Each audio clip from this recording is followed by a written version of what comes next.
Hi guys, Saturday, June 28th. I'm here in Armscor, Marikina. So this is the shooting range part, rifle range, pistol range. Nagulat nga ako kasi minsan July 15 second week sila, no? Ngayon ano 23 start last week. Tagal pa yun. Dulo kami ng golf 3 weeks pa. Naisip ko yung topic mo. Naisip mo na topic mo. Oh, yan. Huwag kang magsasalita ng hindi ka nais-nais na ano tayo video. Deep inside Armscor. Ito na, may escort pa kami. May escort. Pwede namang kunan sa kanon. Ito pala yung tinatawag nilang pang VIP na na range. Talagang pinakaloob. Ang golf cart. No? Nakakimot layo. Yan o. Eto. Safety briefing. By adhering to their instructions, we help create a secure atmosphere that minimizes risk of accidents and enhances the overall experience for everyone. Okay, iPro, earpro.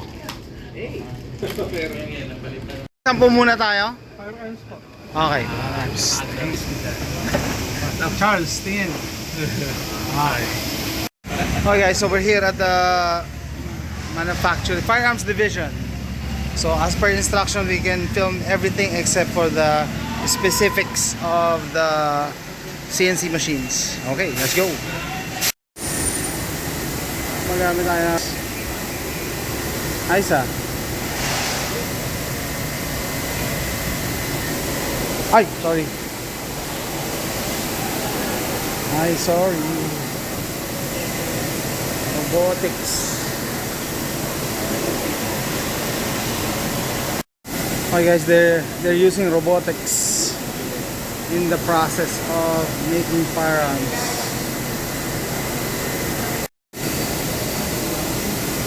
Robotics.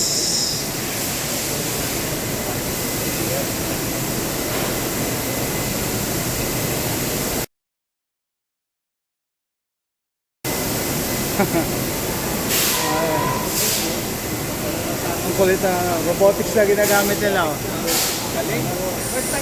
Same thing.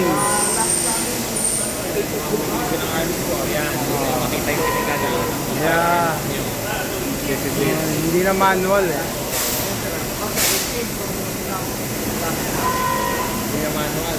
Malayo sa mga traditional way. Kanina frame, ngayon naman slide. Slide, okay. Being finished by a robot.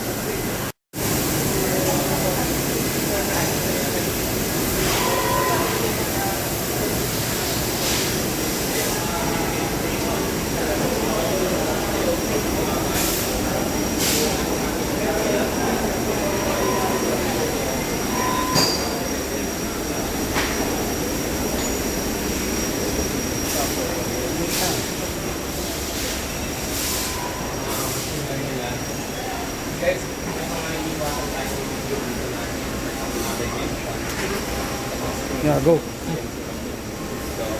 Hello. Section na po. Section marking. Markings. Okay.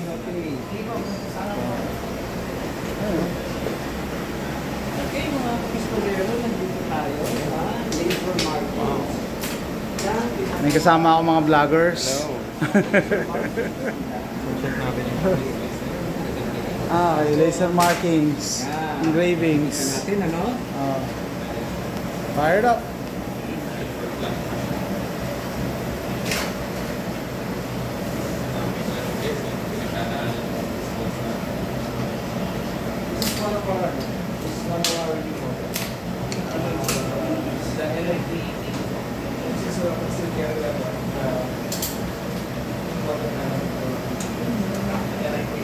That's the marquee.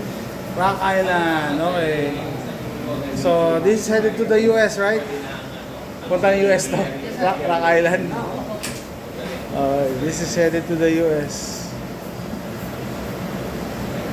Okay. Now it's the laser marking na. parang fine touch na eh. Surgical precision na yan. Less stress sa metal. Oo. Dati sir, ang ginagawa natin is parang Mano punch siya. Ngayon, technology natin yun, laser marking. Less stress, less precise. Nakaka-affect sa metal yon yung paggamit ng yung old traditional na punch and ano. Sorry, it's a traditional punch. Metal punch at pupukuhin. Oo. Yun yung dati. Malaking stress yun. Malaking stress Ah, for okay. metal. nag-report siya. So now, we do the laser marking. Ah, Yan parang siguro parang tusok-tusok, pulot-pulot na lang yun. Hindi nito lutak ang pareto. Logo marking. It's the branding of firearms natin. so yung mga paano yung local na ano nilalagay yung arms core, hindi Rock Island. Arms Core now is manufacturing. Okay. Rock Island Armory is a brand name. So that's the difference. We have the Liga Defense is also the brand name na kinikerry natin. So, available pa rin locally yung mga ganong brands dito? Yes, sir. Rock Ah, Island okay. Armory is also available local. Okay. Pero wala nang baril na arms core, di ba? Wala. Ah, okay. This Arms Core is manufacturing. So we can manufacture Okay. any brand now, like the Liga Defense, the Rock Island Armory. Talagang Rock Some of Island. the imported brands we also manufacture. Pero yung Ah, mga bullets nyo, arms core pa rin. The Arms Core Nilalagay ko. okay.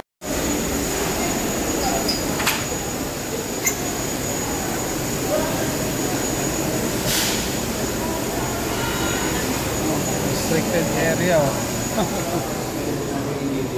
So, ito sir is the quality assurance in Arms Corps. We prioritize the quality. So, we have two lines of defense of quality. We have the quality assurance and the quality control. So, ngayon, nasa quality assurance tayo. In this particular, in each every batch, pina-quality assurance natin yung part to make sure yung mga piyesa natin is compliant to its specifications. Per batch, we have the first, mid, last article na kailangan sundin through the machine. Dapat ma-check natin yung use machine. So after butasin yung mga holes, saka dito dinadala to check or bago butasin? After After. machining, we have to make sure tama yung mga dimension Okay. ng butas, Yeah, yeah. yung location ng butas natin. So dito ko pala dadalhin yung 80% lower ko. Ano? 80% lower. Ano sir?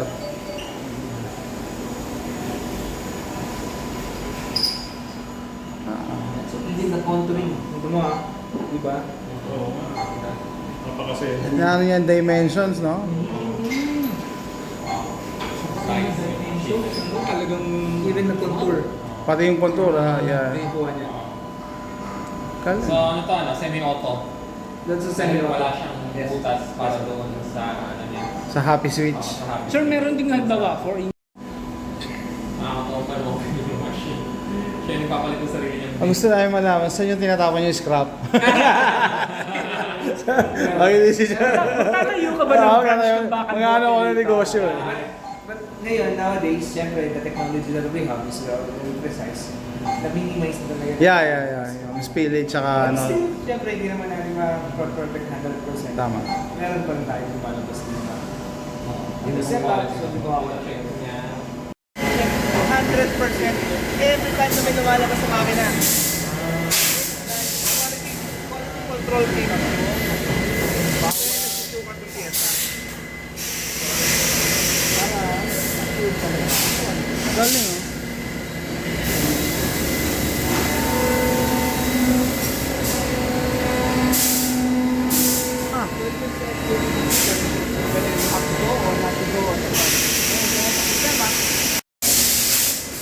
Sure. So this is the production side. Before, kailangan namin ng operator every machine. Okay. So ngayon, we have one operator now. We connect this conveyor with the robot arm on the 7 CNC machine. So, the robot arm na ngayon ang kumukuha ng pyesa, keep the parts on the conveyor going to the machine. So, in that system alone, we increase the efficiency of productivity. Kasi parang nakano na siya, program na siya eh. So, you don't have to interpret the human para sabihin, oh, you start this, you start that. Para mas mabilis yan, it's automated na using the robot arm. kaya talaga naalala ko yung kailan na. Revolving sushi. Meron sa'yo eh. Kukuha ka lang. Anong part? What part of the firearm ang ginagawa dito? This is the lower receiver na Lower receiver? 1911. 1911. Okay. Lower receiver, 1911. Revolving sushi style. Then after here, yung operator naman, dadalhin niya on the other arm. Dapat yun ang matutunan ni Charles. Oh. Yan. This robot arm naman, so pupila pa lang ng operator itong mga tray na to, papasok siya sa kabila. Ako pa kayo naman, maintain natin. Malapit na yan.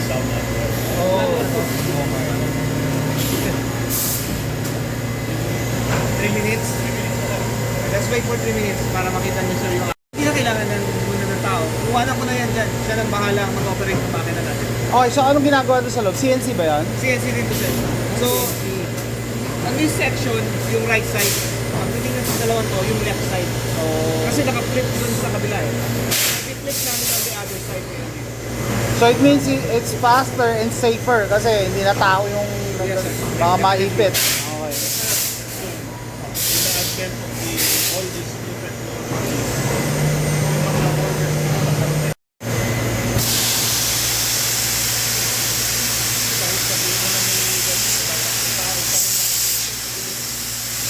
Kapag dati, 1:1. mas mabilis pa rin. And yet, mas mabilis. Walang nalamit sa nilalagay yun. AI, may camera sa sir. Galing? Nag-iisip siya pre, kung aatakihin niya tayo o hindi. Man versus machine ang ano yan, delikado. Ayun. Nag-iisip siya eh.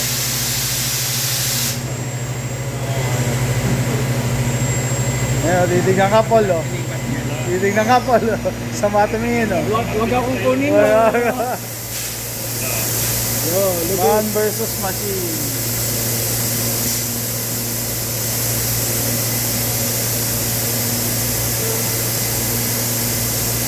Ako ilalagay ito, sabi niya. Ako ilalagay ito. First operation, second operation. Ang galing, naka-program na yan. Galing? Yeah. Go. Okay. Nagkagabong, Jason. Nagkagabong. Yeah. Gusto ng break. Gusto niya ng break eh.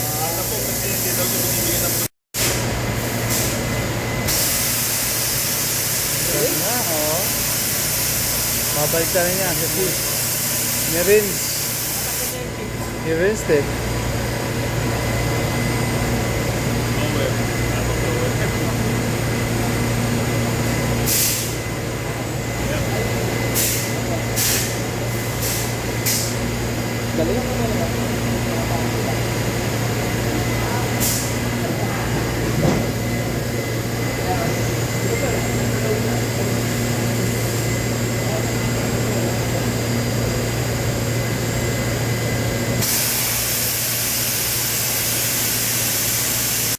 Iyo ko nga kanina naman. Bakit naman may pangalan ng conveyor na pupusigawan? Diba ma-verdi? Yan na, revolving sushi. Revolving sushi.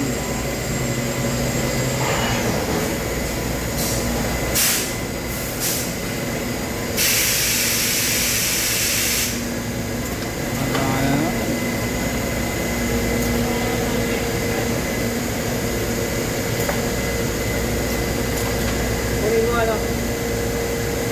Yan long po.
Ganun. Alam ko meron sila kasi sa SRPT kasama yun eh. Sanding and polish. Final sanding na yung parts natin. Final sanding nila. Final sanding, final coating. Marginalizing or armor or PVD coating. So siya yung preparation bago natin coating. Final sanding.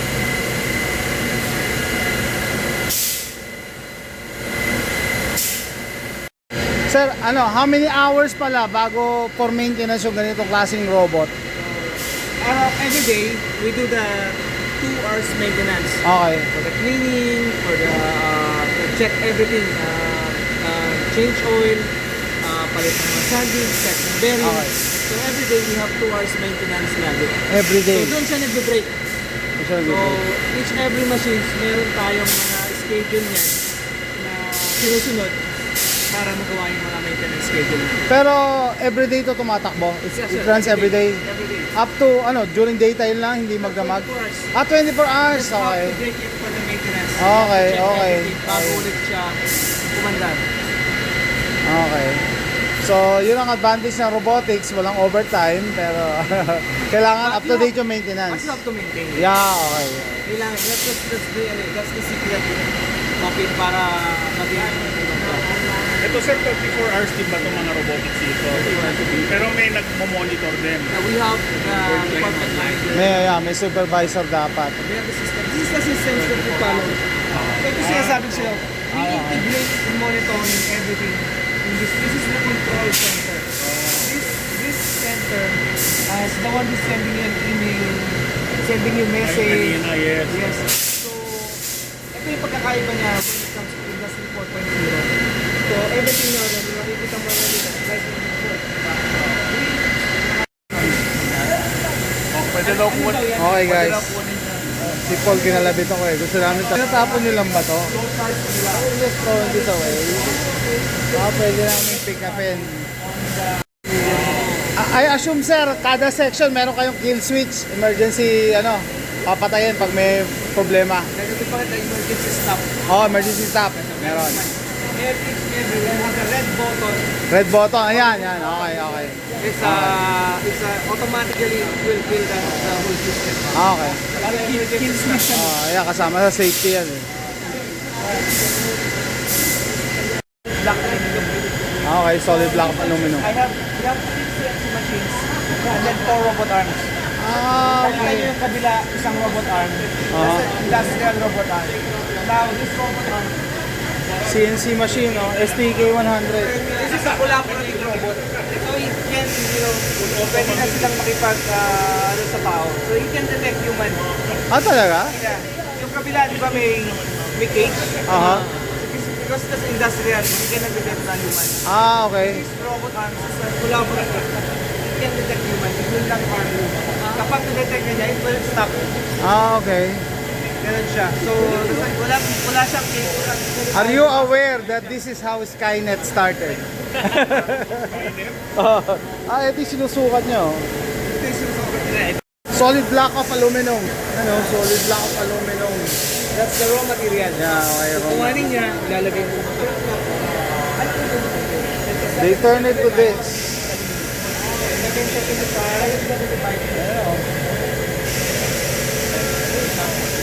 Let's start here.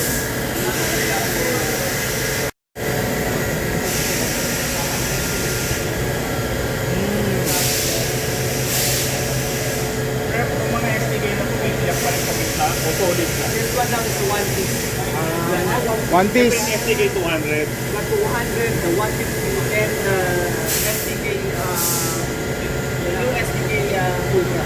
STK 200, 150, and Original lang itong STK sir sa Hati pa office. siya eh. May hati pa sir. Yung ginagamit namin. Solid na.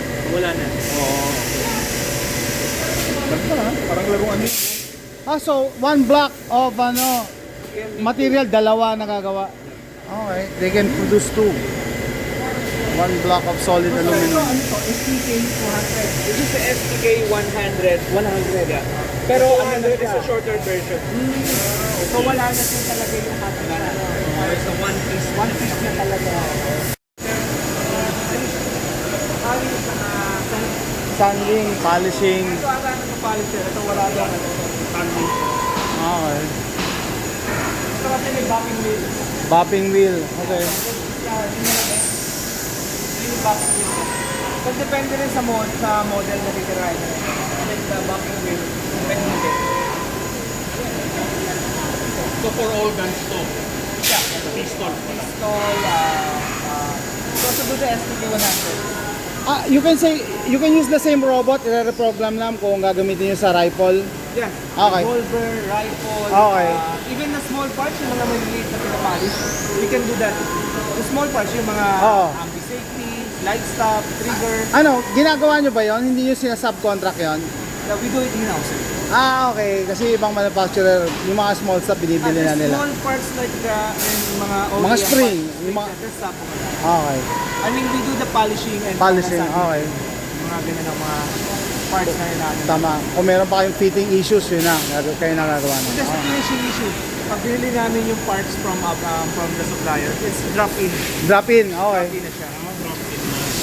Yun ang requirement nyo. Kaya ano Oo. yung binigay na spec sa kanila kung Yeah, okay. pagdating dito, tsak-tsak ganun lang. Pagdating Okay. dito, we certify them, quality assurance din, ang daming inspection, everything, if it's compliant with specifications, it's accepted. Ayos.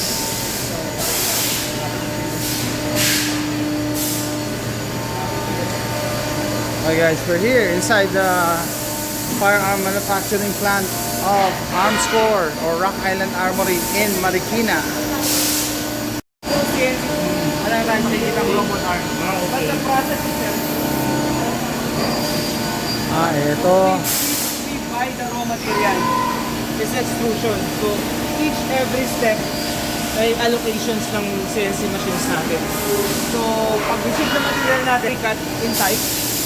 Then, we start for the wrapping operation with this initial. Okay, this was their previous model. Two-piece, left and right. So, from aluminum block then, the left and right. Now they're producing a one-piece pistol frame. Kaya makahaba yung Okay, 12,000 rounds. They already passed the 12,000 round test for the STK series of pistol. natin, updated sila sa ating policy, activity natin. CNC rolling.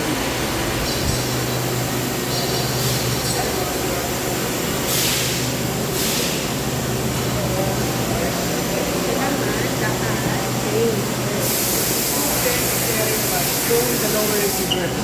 So similar sa robotic arms. But this time, yung mga machines natin dito, it's operated through ano talaga, operator. Sila na yung Manual. manual loading. Okay. But it's the same program, same learning na natin, same material. So we have Baby Rock, we also do the 1911 series. We have the 1911 A2, the figures lang, then the top also. We also have the revolver, 200. 13 special. So different variant also for the 1911. Material. Same quality, we do the checking using this machine. Then guys, kahit ito lang yung Creating bibilihin mo, baby rock. kailangan mo ng L-top slot para dyan kasi separate sila yung firearm yan. Consider siya na major firearm component and ang sagit, kailangan may ano. So, the three major parts na nagawa naman, they have the slide, yung person, the lower receiver or frame. Ngayon, ito yung barrel. So, sa barrel natin, started from the raw material of forge. It's a forged steel 4140. So, from inside this barrel of part,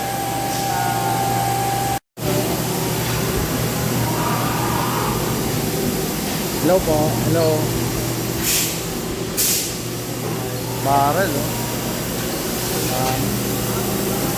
Dami pang tatanggalin. Ayan. Ayan, susuan niya yun. wala pa po. Sukatin niyo. So, ito yung system, ito yung operations natin kung paano natin nilalagyan ng raya Rifling. Rifling. Para natin. Yes, this is the carbide titanium tungsten. Tungsten carbide. It's a carbide with tungsten coated siya. Okay. We call this the rifling button. Okay. So from ito yung ring pala. Makita natin dito ngayon, you can see, wala pang kesa, kawakan nyo para makita nyo sa loob ng camera. True light. Yeah. Smooth bore. Smooth bore. Yeah. So, kapag pinasok natin ito dito, then ipe-press yung hydraulics natin. Magtutwist yan na gano'n. Nag-twist siya, automatic siya mag-twist. It depends sa rifling twist niya. Tapos kukuha siya ng material para... Mag-i-embed siya, sir. Galing. Ito na yung ano. Ano yung mahawakan ko? Allegedly, sabi na IMI dati, IWI ngayon, yung barrel daw na Jericho o Desert Eagle ay made of tungsten carbide. Sabi nila, So lahat ng material ng firearm nyo, in-house ang ginagawa. Hindi yung sila subcontract yung ano. Okay. Basically, all the major parts. Oh, yung major parts. The slide, the frame, Oh. the barrel. Barrel, Yan, oh. ginagawa natin dito. And the maximum capacity that we can do per day, with the pistol, we can do 620 per month. Kaya yung Per day. Per day. 620 pistol per day, we can do nakalimutan ko na kung sino sa kanila. Pero sabi, meron daw kayong mga galing sa Germany na technology and material. So this is the very old traditional way. Ayan. So last year, I went to Germany to qualify the machine. So the other day, dumating na siya. Now currently on the setup. So nasa other side siya ng building. Later on pupuntahan natin. But I don't. Charles, familiar ka sa ano? 223 Wild? 223 Wild? Very wild. Oo, yung... Mas masikip siya sa regular na 556. For ano... For precision. Precision turning. Ilan yung test ko, sir? Ha? That's a standard full size 5. 5. So, 1911 yan. 1911. 1911.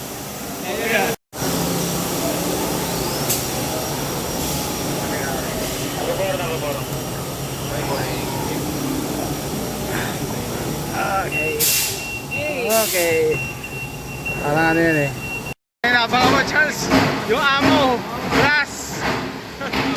Nabangan niya yung amo.